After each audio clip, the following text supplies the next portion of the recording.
Comrade Yuri, how are you today? I'm doing well, Comrade Jenny. It's good to see you, and I am basking in the warmth of collectivism. Good, good. I am basking in the warmth of my dog, who is my little personal heater. He sits on me everywhere and he keeps me warm on these very cold winter days. So, Fantastic. Nothing Yuri, better than dogs and babies to keep I us warm know during this he's my terrible cold. baby. My baby grew up, so I have replaced him with a small dog. Um, yeah. Yes. So Yuri Bezmenov, aka not the real Yuri Bezmenov, but the Yuri Bezmenov on Substack, joins me today, and I am so delighted to talk to him again. We spoke, I think it was 2 years ago almost already, for your very successful Substack. Um, but why don't we just start? You tell us, Yuri, not the real Yuri, who the real Yuri was, and why you chose him as your moniker and your spirit guide through these millennial slop times. Take it away, Yuri.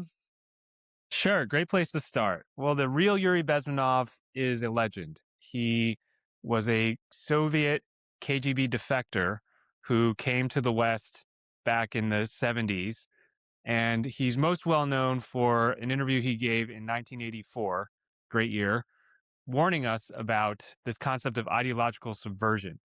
He described how the Soviets were investing heavily to bring down America and the West from within through this process of ideological subversion, which he mapped out in a very eerily prescient way. That he said first, it's going to be a generation that is subjected to demoralization, and then we have destabilization, and then third, there's a crisis, which then leads to the final stage of normalizing socialism. And we've seen that play out. He gave that speech in 1984, which was 40 years ago, and he passed away in 1993. I was born somewhere in between those years, so that makes me a millennial.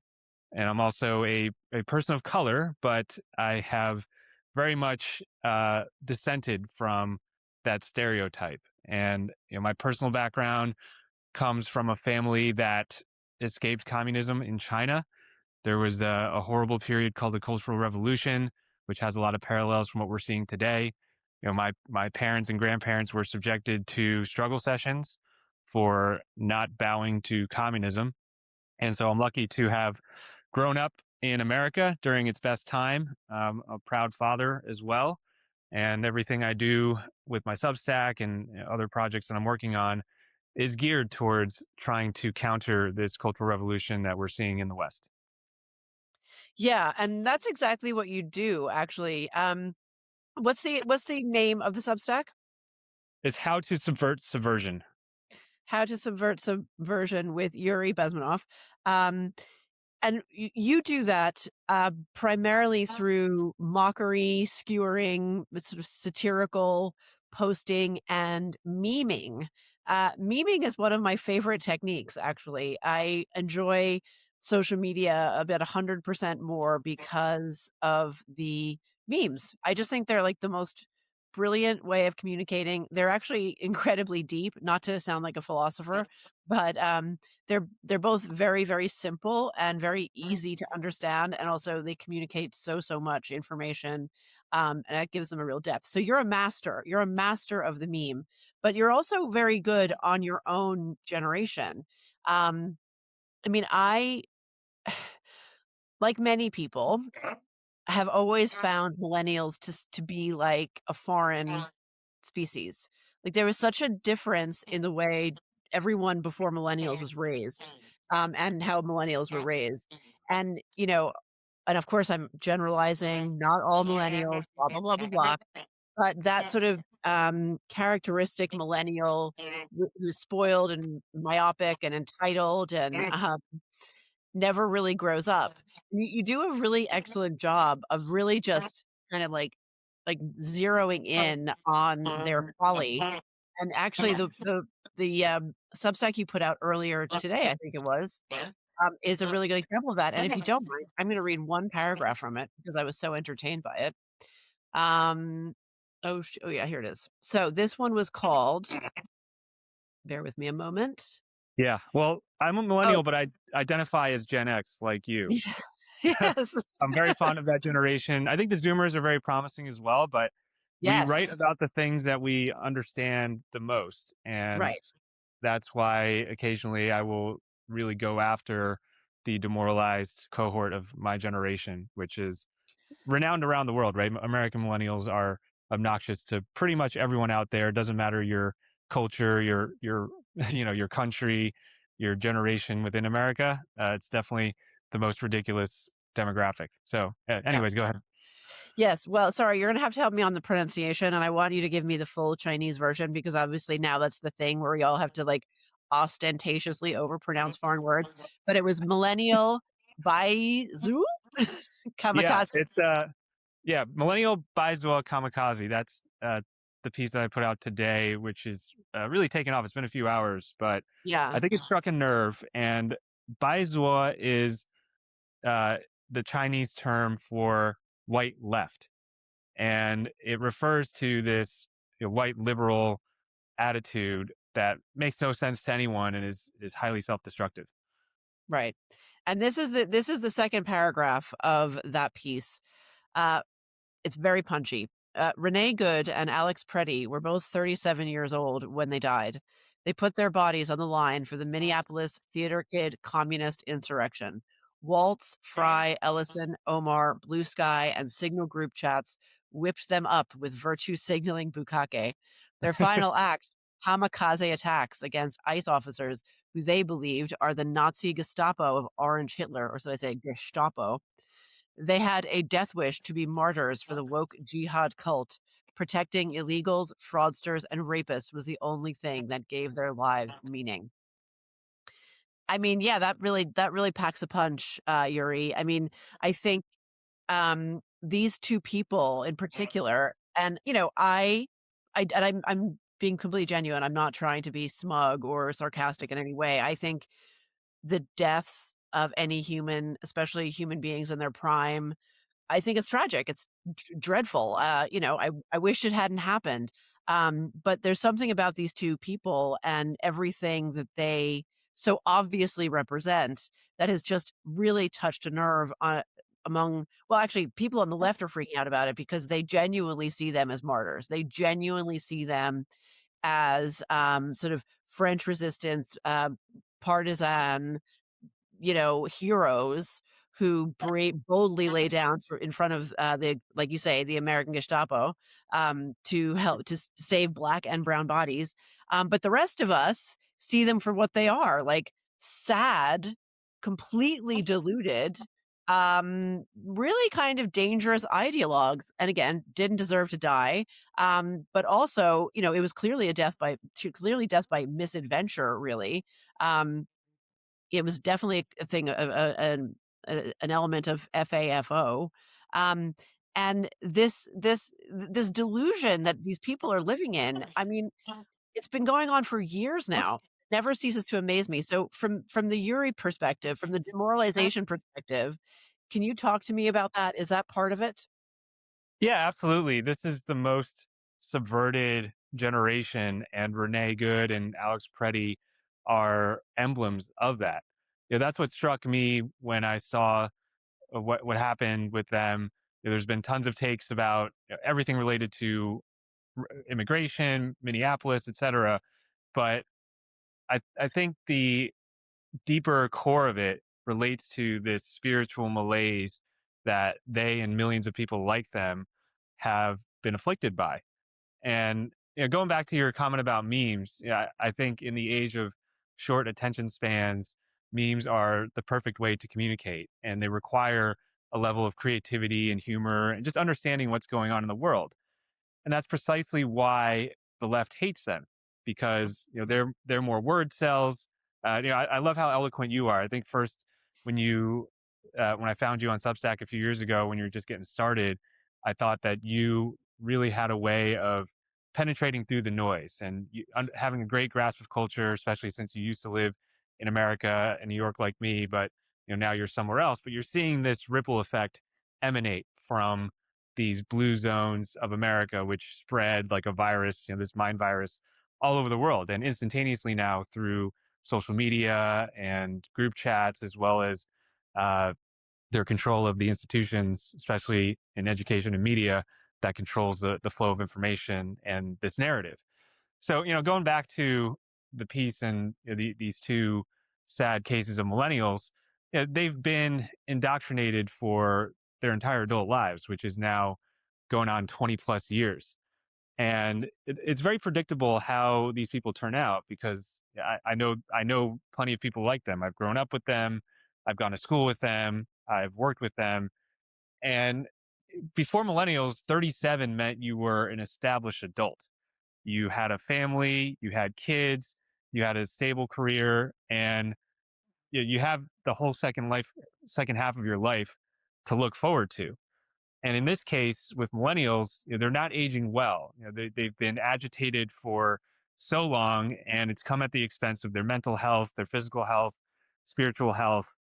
And we shouldn't be surprised that so many have turned to this radicalism that's so detached from reality. It's like the basic common sense and street smarts. Anyone at any IQ or class understands this. Like you should never attack police officers. You're going to have a bad time. And their final moments are just stunning because it's like, what did you think was going to happen? Yeah, at minimum, you're going to get arrested and thrown in prison for a long time, and you might hurt other people who are just trying to do their jobs and go home and see their families live another day. But instead, you've lost your own life and you've ruined the lives of many other people. The after effects, unfortunately, of this propaganda is that polling numbers are going to shift.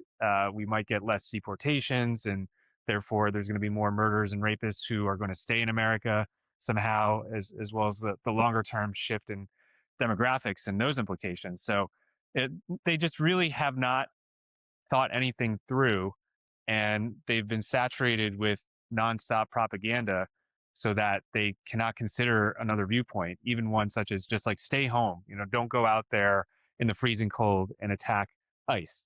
That's just a terrible idea at any level.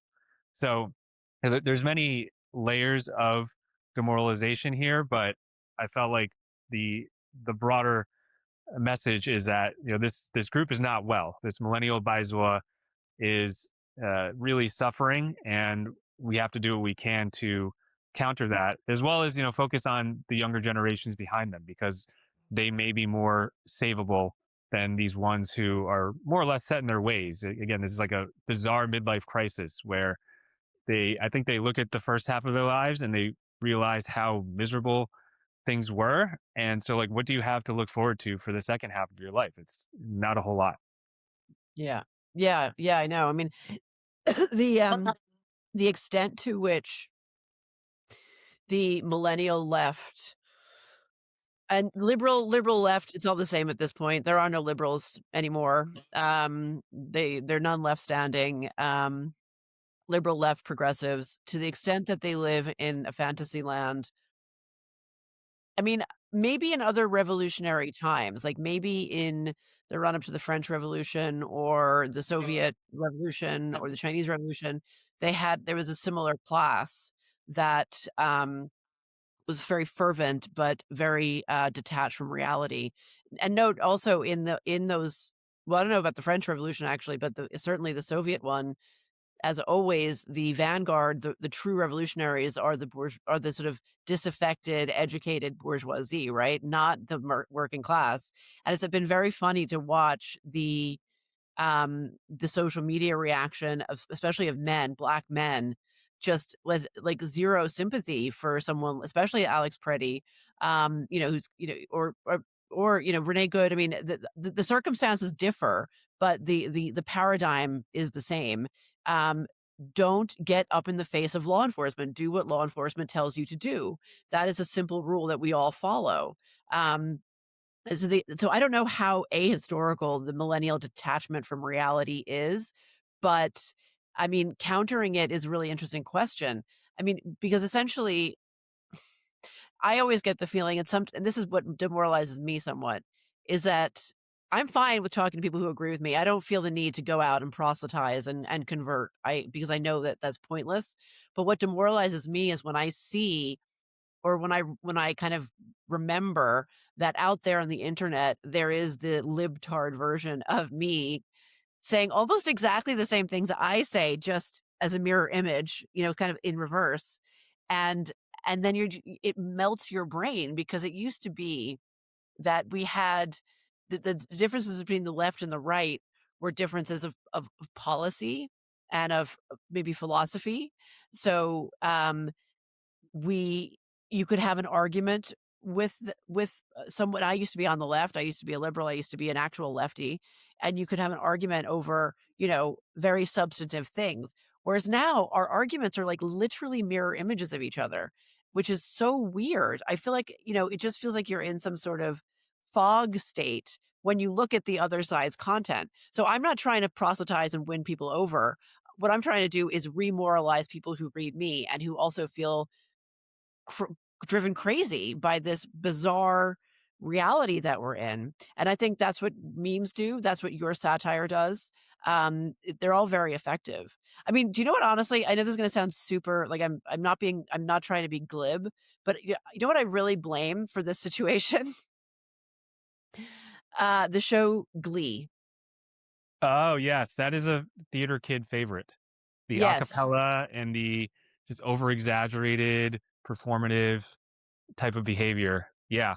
I mean, there's lots I'm. of shows like Glee that the millennials just, inject into their veins to be a good Biswa. I mean, I think The Daily Show by Jon Stewart was among the worst Oh yes, because the you can just iron. see how his, like, talking points get regurgitated, and it's all this smug snark of, "Oh, look at these MAGA redneck bigots, like, we're so much better than them," and, that we just their only tactic is to smear, and Obama gave them this cool factor that Yes, they had never enjoyed before, and now that he's gone and irrelevant, he hasn't been president for 15 plus years, and they've in between they've had two Trump presidencies. I think that's what's really shaken them to their core, because they did believe that this type of attitude would be cool forever. And, like, every generation ages and goes through this process where, they're no longer the hip young people, and that's fine, right? You age gracefully by maturing and doing other things that give you satisfaction. But this Biso millennial cohort never did that, and their whole system is just rejecting what's going on, because again and again, like, reality just hits them, and they're not able to adjust. They have so much cognitive dissonance that, if anything, they will double down to this fake movie they're watching instead of joining the real world and the movie that you and I and people like us are watching. It's like yeah, what the late great Scott Adams always referred to, and, God rest his soul. But this is an era of two different movies, and we see it on every platform. There's definitely a shitlib version of you. There's a one of me, and on Substack, they've in the past year since Trump won, the whole resistance has piled in. I You've got know. all these former mainstream hacks like Don Lemon, Robert Reich, Paul Krugman. Kamala Harris. Yeah, no, every single one of them, like the entire DNC and their propagandists, have all joined Substack, and I've actually created an alt anon account that is tracking what they're saying, but it's all just very predictable. You could basically run everything they do with an AI, and every day you just have a new prompt and just say, like, please write an article about how Donald Trump is wrong and evil about X, Y, whatever the current thing is. And that's basically what it is. I call it a human centipede of slop, because there's like very little disagreement. There's very little difference between what one of them says versus another. Yeah. And yet somehow they all have individually amassed hundreds of thousands of subscribers in a short amount of time. So we know what we're up against, but I do think um, to remoralize us a bit more, we're not just trying to preach to our own choir. The bulk of people in America and the world, for that matter, are just middle of the ground normies. They're moderate, they're apolitical, they don't pay attention to even a fraction of the things that we notice. But I think that's where the battle is won or lost, because those are the swing voters. They're the people that care about certain things, don't care about others, but they do feel the vibes. And if you can be the side that is more fun, tells the truth, is able to debate and be more open about things, then you are probably going to be ascendant. And we saw that during the last presidential election campaign, because all the podcasters were hosting Trump and all the people around him, because like we're able to banter, we can talk about other things, and we're able to just be a good time. The classic beer test, like who do you want to have a beer with? Yeah. It's always people on the right who have that um, really welcoming spirit, whereas the left is like pretty and good. They're just going to yell bullhorns in your face and blow whistles and call you a Nazi. Like that's that no one enjoys that whatsoever. Right. Yeah. I mean, I know that a lot of there is concern out there for the midterms. I certainly am very concerned for the midterms, and I can't, I'm overseas, so I can't vote in them. Um, but there's concern about the ICE raids and all this stuff. I mean, and I am in a bubble, and I'm not a political analyst. I'm certainly not some sort of strategic genius, but I actually don't think that the left is coming out looking like it's not the PR coup that they seem to think it is. I think that stopping random cars and stopping law enforcement from doing like from removing people who've committed crimes from this country, I think there's more of an understanding of that out there in normie land than there is sympathy for someone who is gonna kick a headlight out of off of a federal officer's car. Like, I mean, first of all, why wasn't he arrested there and then? I don't know, but, Yeah, th that would have like, saved his police life. would have saved his life. I know, it's ironic, isn't it? But or certainly the Don Lemon church invasion. I mean, that went down like a lead balloon on, like, Black social media. I mean, I saw account after account, like mostly men, but also women, just ripping him to shreds. Like, how dare you? That is a church.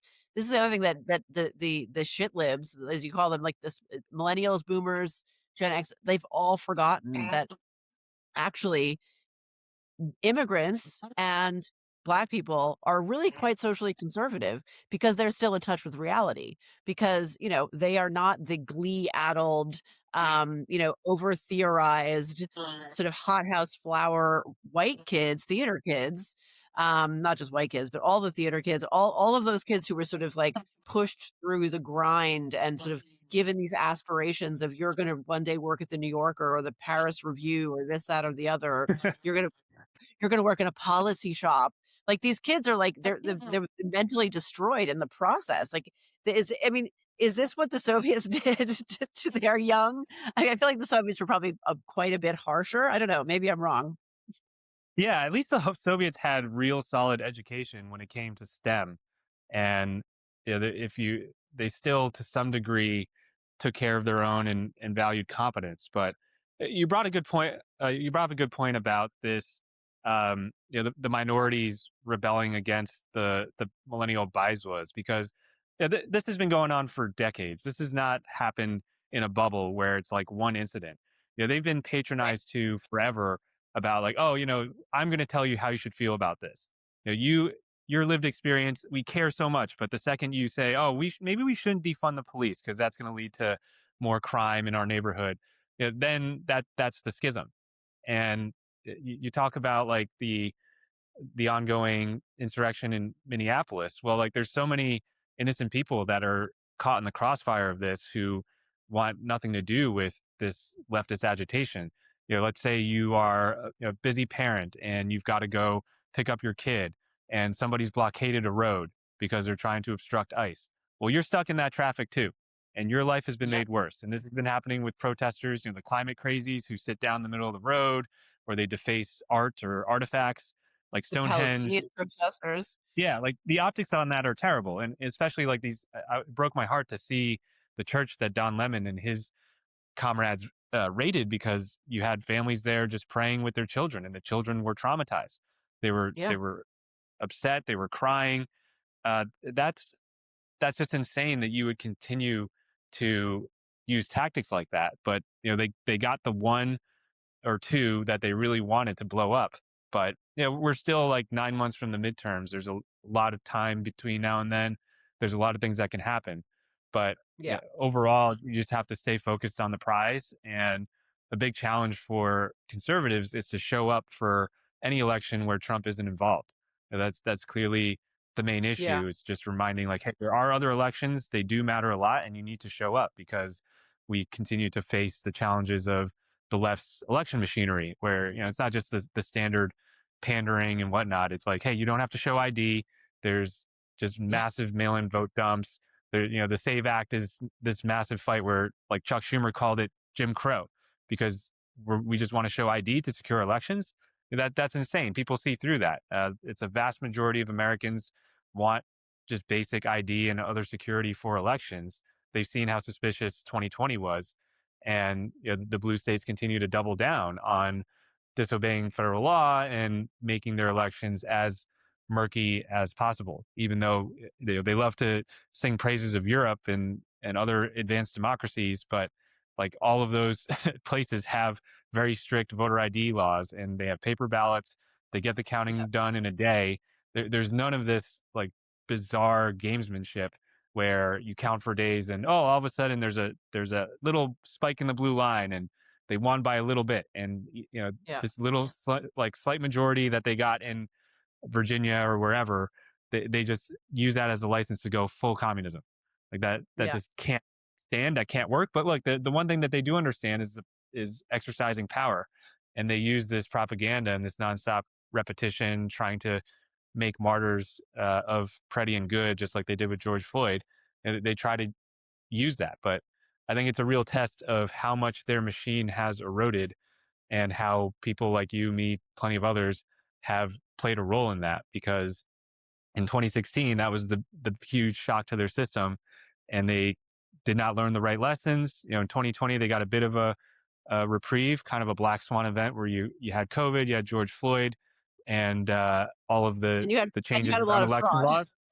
Yeah, exactly. You had to use every single weapon in the arsenal, the fake institutions to get this senile man across the line. And then you spend years gaslighting people that he wasn't senile, that he that Biden was fully competent. So I think that the tab has come due for them, and this is why they're reacting with the kamikaze like you're seeing now. Now, I spent most of today, actually, a lot of time in the last couple of weeks, researching what has driven women so crazy. I wrote a piece about this, or I put a piece on Substack about, or YouTube about this 3 weeks ago, or a month ago, and it like blew up. What's driving liberal women crazy? It was right after Renee Good's death, and I've just been watching the social media, accounts of these women who are this odd mixture of, on one hand, they're sort of twee and cutesy, and they crochet and they take care of houseplants and they have a cat, and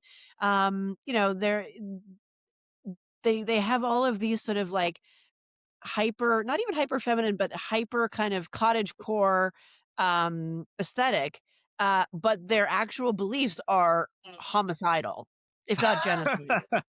And Yeah, you're it's just like, suicidal empathy turning into homicidal spite, and yeah, yeah, it's yeah, disturbing that's when the right. That mask was used flips today. because That's right. yeah, it's like you're the mask flips because you think, oh, this is just like a nice wholesome feminine person, and then they show you this rage that it's like, where does this come from? Yeah. Yeah, yeah, yeah. Where does it come from? I mean, I wanted just one example, and it was put on Twitter, and I have managed to kind of follow the thread. It is a real account, because some of these things I can't even believe. But as a woman, I don't remember her name, but she is married to someone in the military, and two little girls, and she recorded them, and uploaded it to the internet. I think maybe Facebook. I don't know where. And it was these two little blonde girls, and the mother is off camera, and she says, "Oh, I've got the best news." And one of the little girls goes, "The president's dead?" And then she goes, "No, no, the next best thing." And the other little girl goes, "The vice president's dead?" Jeez, that is. And they're in like Insane. like a living room den, they're like barefoot, like they've obviously been watching a show or dancing around like little girls do. And then the mom laughs like, "Oh, haha, no, no, no." And then one of them goes, "Elon Musk is dead?" And I'm just like, "Okay." And then the mother has to go, "No, no, no. My bestie." And then she literally says this, "My bestie or my best friend is getting married." And the little girls are looking at her like, "Who?" And she goes, "Taylor Swift just got engaged to Travis Kelce."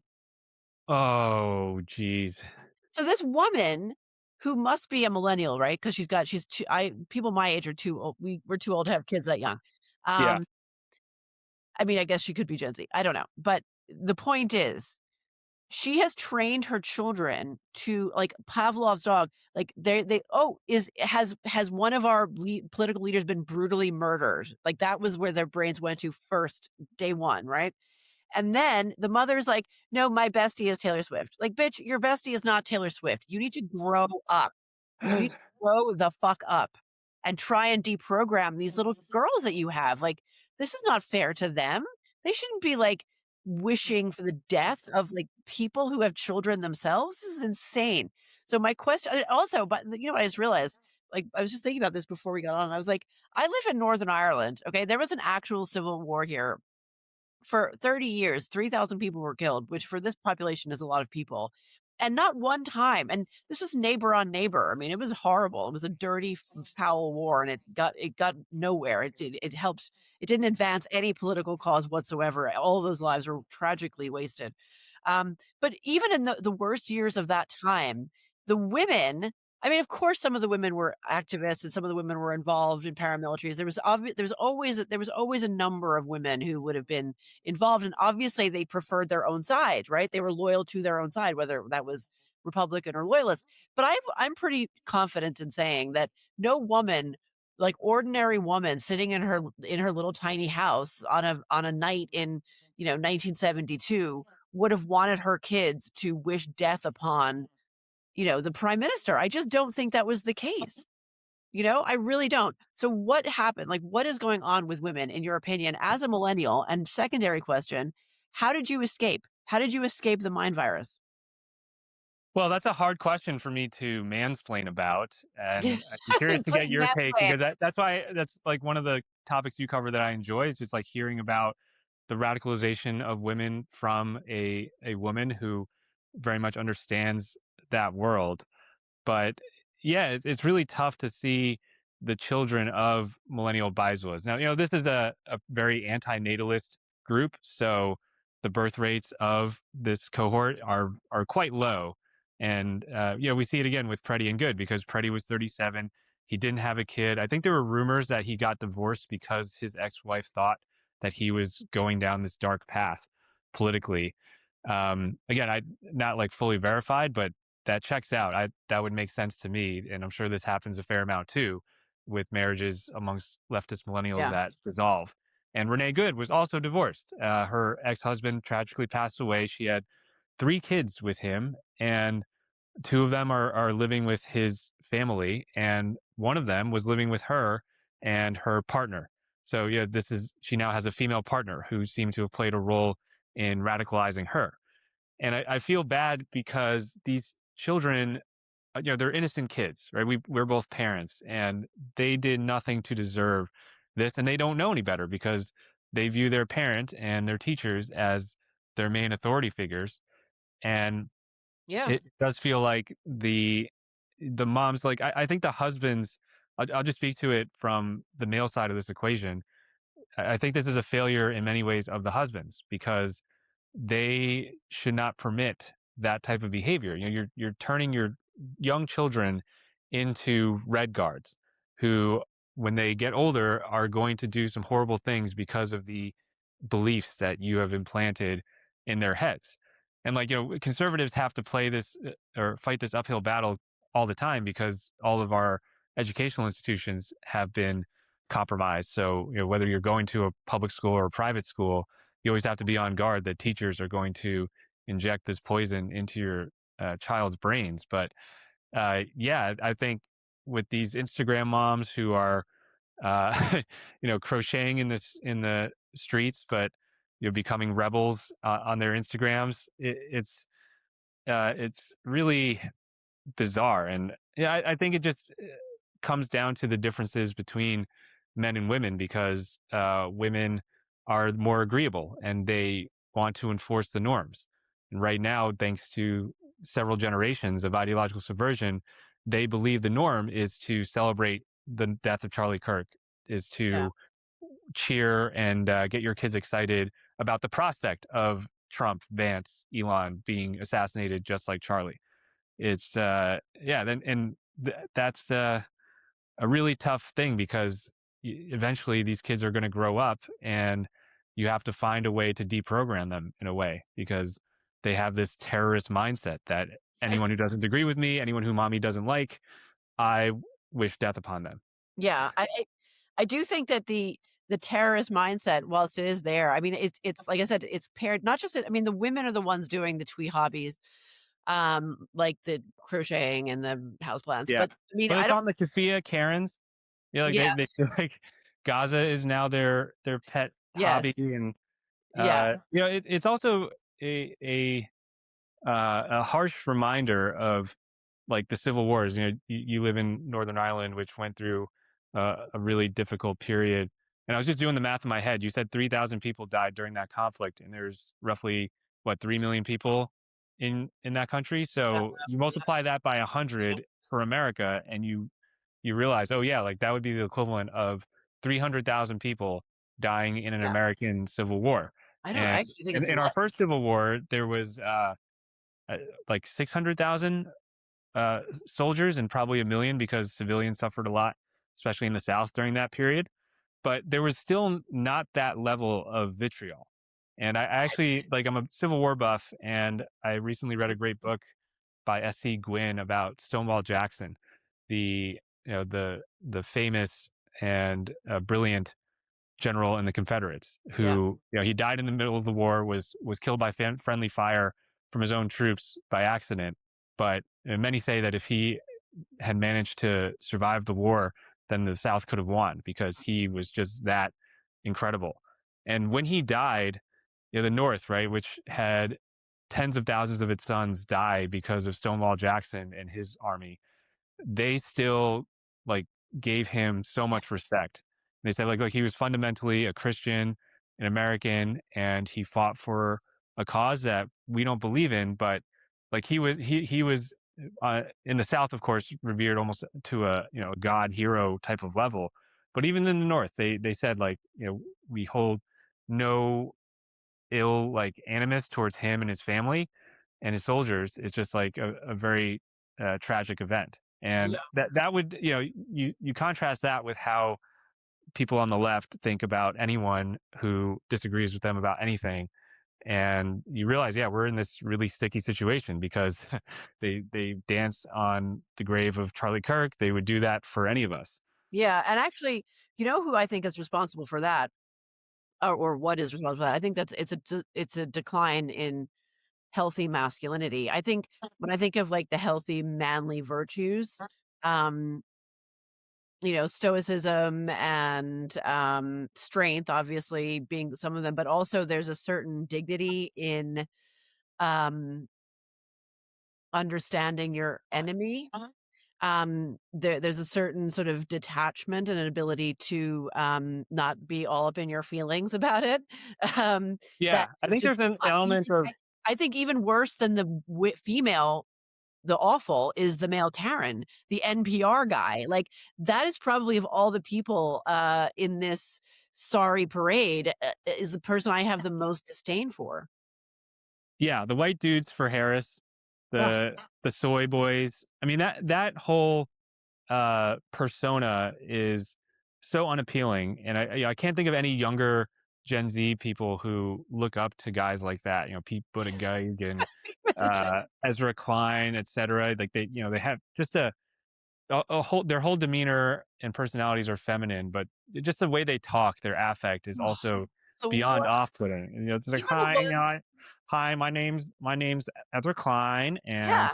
we I mean, need abundance, and we need open borders for that. And it's just like it's at its core unappealing. But I think a lot of this also has to do with like honor culture and Christianity, because there's always been conflicts in human history, and the men are the ones who fight the war. Right. But time and time again, you see that even though there's horrible battles and deaths and casualties, when the soldiers actually meet each other, they, Christmas, the Christmas truce in World War I, they'll smoke cigarettes together and play soccer. You see now Vietnam veterans always go back to Vietnam. They even meet some of the Viet Cong that they had fought against, and they break bread. They put it behind them, and it helps everyone heal, because you can't be in this perpetual state of conflict. But I Right. saw this poll recently that said that women are much more supportive of just banning, canceling, cutting off contact with people on the other side of the political spectrum. And it is unfortunately this willingness to hold a grudge and have this very deep rooted spite that can't ever go away, that is more prevalent in females, and the soy millennial And I biso know it. men who sit there and cheerlead them on.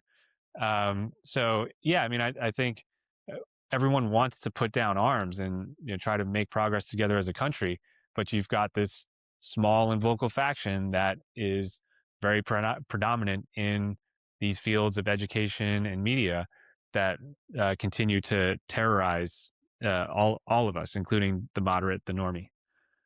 So where did you get your immunity to the mind virus? The more time goes by, the more I realize that it might be a genetic thing, because both Uh, my father and my grandfather had paid the price for standing up against Chairman Mao back when they were younger. And I grew up pretty apolitical and didn't really think about these things, didn't know about my family's history until much later. But my first exposure to this madness came during my freshman year of college, where during the orientation, there was a struggle session held for an event that was only for minority students, where they went through this whole thing that we hear repeatedly now. This is a space that is colonized, and we're all the victims of racism and oppression, and we need to come forward and decolonize this space, liberate it for colored people. And that immediately just struck me as so bizarre, because you're in this quote unquote elite Ivy League institution. Everyone should be celebrating their accomplishments, trying to build themselves up to do great things in life. And instead, you've taken these kids and you've turned them into red guards. And this has played out in one campus after another for decades now. But yeah, I mean, that was the first time that I had been exposed to the virus, and maybe my genetic immune systems kicked in.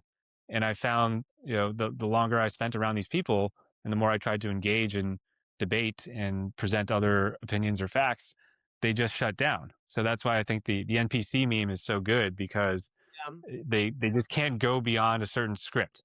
And if you do veer them off that, they get extremely triggered and angry. It's a tough situation to be around. Yeah. And so how did you find the rest of college and then entering into the workforce as a young adult if you were already harboring wrongthink?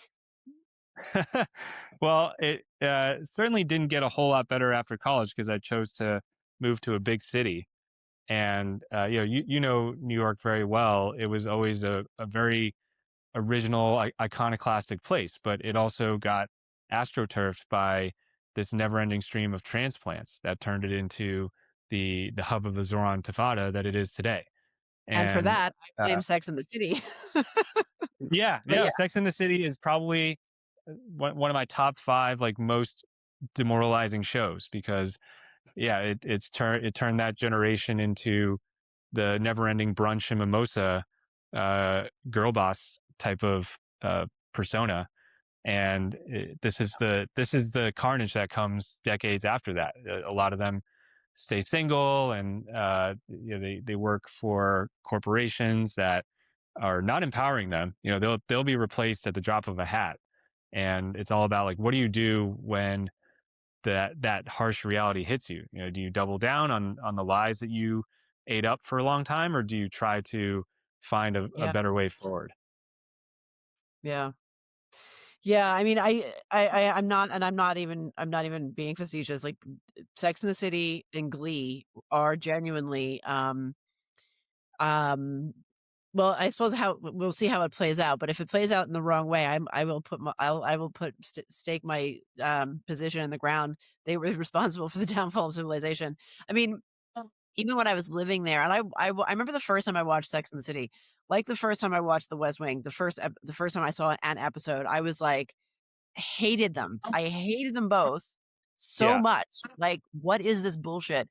And then they kind of wore me down over time. Everyone was talking about them, and I ended up watching all of it and being a total fan, I guess, and thinking, "Oh, this is good." And now going back and watching it now, they're both unwatchable. Actually, The West Wing more so. Um, Yeah, that was definitely the inspiration for a lot of cringe theater kids going into yes, government. 100%. It And was like Obama's. I used to. I remember at the time, I watched one episode and I turned to whoever I was watching it with. I was like, "This is liberal porn. That's all this is. This is not like this is stupid. I don't like it." I mean, yeah, everyone has these ideas. That's why I remember what was Obama had that young speechwriter who was also handsome. Was yeah, it Ben? Favreau. He's now in the Pod Save America Right. crew. Right, and so that was So I was still I voted for Obama twice. yeah, I was like I was like, "Oh, I would love to have that life. That sounds amazing." So I get it. It's not that I always knew better. I mean, they presented a very slick picture to us that we yeah, all like many, many people, myself included, bought into. Um, but I think what happened after that was they didn't have the skill level to maintain the facade, also because the actual fruit of their policies was having such dire consequences in the material world, that people couldn't help but see it. And yes, once Obama was off the scene, I don't know if it was down to his skill that they got as far as they did, or who was the real powers that be behind the scenes, but they couldn't keep the illusion up any longer. And then Trump came in like a wrecking ball yeah. and blew them all away. He No. was the great exposer, and it's not him who wrecks people's minds. It's the reaction to him that did it. And I think there's just a widening gap between the quality of their propaganda and the quality of the results of their policies. Like every city has gotten worse, while the propaganda gets just less subtle about what they think the narrative and who's good, who's evil should be. Yeah. And right, like the West Wing, Sex and the City. I think the Newsroom, even though it didn't last that long, like I think that was kind of the West Wing version of media, because Yes. there's this like long in the opening episode, Jeff Daniels' character, the anchor, has this long rant that basically sums up what millennial bisos think. And if you actually break it down, I did it in a post a few years ago, but if you go line by line into that script, and like his that rant that he did for the show went viral, and it just never made any sense when you pause to think about what he was saying and what he was advocating for. But it still worked because it just what it hit the erogenous zone Exactly. of of this demographic. Totally. And now what you're seeing is like, you look at the Grammys that happened last weekend, you look at the Oscars and what movies and TV shows are being heavily promoted by Netflix and given awards. It's just like really dangerous slop, because like there's that one in the UK about the boy who stabbed somebody. What was it called? Adolescence? Adolescence. Mhm. Right. And you look at all the crime in the UK and who's doing it, but they chose a white boy to play this role and be like, "Oh, I got radicalized online by, probably like right wing fascist Right. type." Right. Yeah. And this movie with Leonardo DiCaprio, one battle after another, is basically trying to replicate what goes on in Minneapolis. Like, oh look, the ICE Nazis are here. We're battling them. Like Yeah. we're gonna go after them. So like I think more people are starting to see through it. Obviously, no one watches these award shows anymore. People don't really go see these movies or TV shows, but Netflix is a dominant monopoly position, and all of Hollywood is still highly captured. So that's kind of I think the next phase in this of this never-ending culture war. As we wrap this conversation up too, is like we have to keep going into arts and culture in a more ambitious way. I think like Substack lays the grassroots, and like a lot of great people are doing great things on it.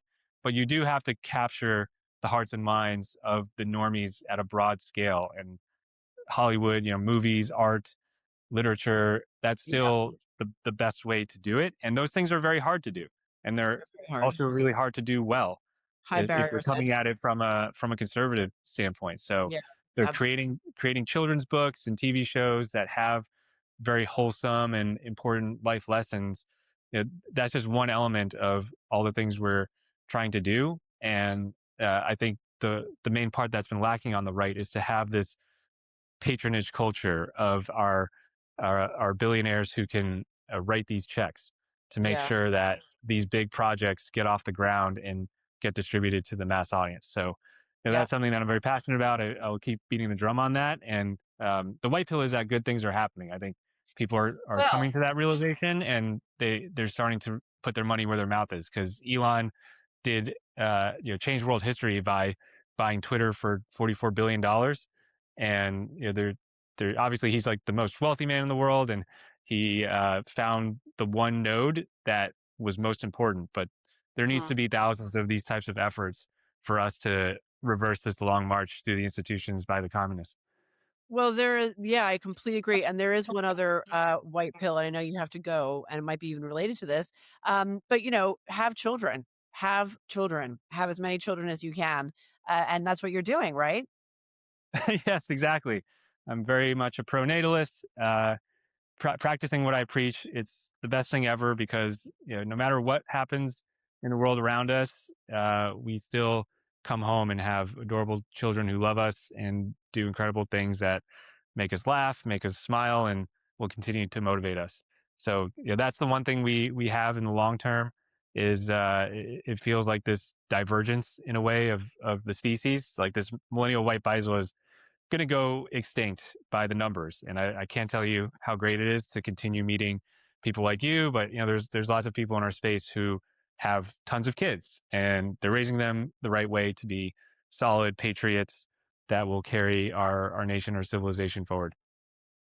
Amen to that. Yuri, will you give us your Substack info, please? But yeah, sure. It's just yuribezmenov.substack.com. It's called How to Subvert Subversion. Thank you so much for saving culture with me today, Yuri. Yeah, you're one of the best at it. So keep it up. It's always a pleasure to talk to you. And I do more Twitter now as well, even though Substack's been my primary. It's Yuri Bezmenov 22, and they do have like this article feature. So I've put some of Yes, my more popular essays over there to that's a good just idea.